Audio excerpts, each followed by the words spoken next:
Laut tidak bersahabat, Basarnas Ambon minta bantuan udara cari ABK KM Henry.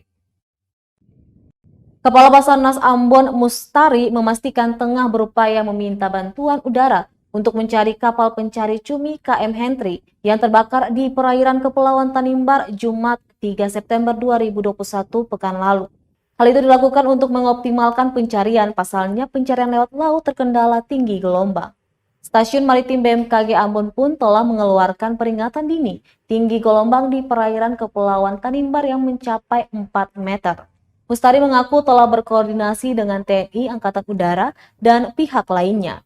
Pihaknya masih terus berkoordinasi dengan pihak lainnya agar bisa mendapatkan bantuan udara. Diketahui operasi SAR hari kedua terpaksa dihentikan karena kondisi cuaca buruk. Kini pencarian telah memasuki operasi SAR hari ketiga dengan melibatkan sejumlah potensi SAR.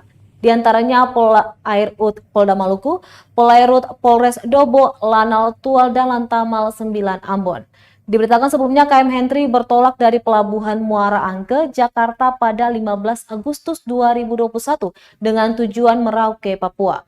Namun setiba di perairan Kepulauan Tanimbar pada Jumat 3 September 2021, kapal dihantam ombak setinggi 3 meter.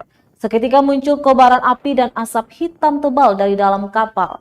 Atas kejadian tersebut, 2 orang ABK dinyatakan meninggal dan 25 lainnya hilang.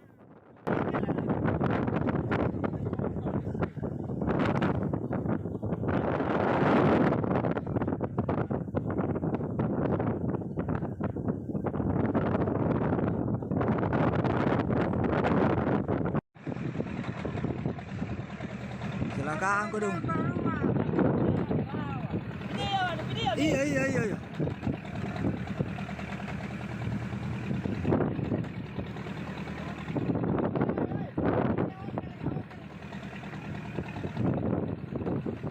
Terima kasih sudah nonton.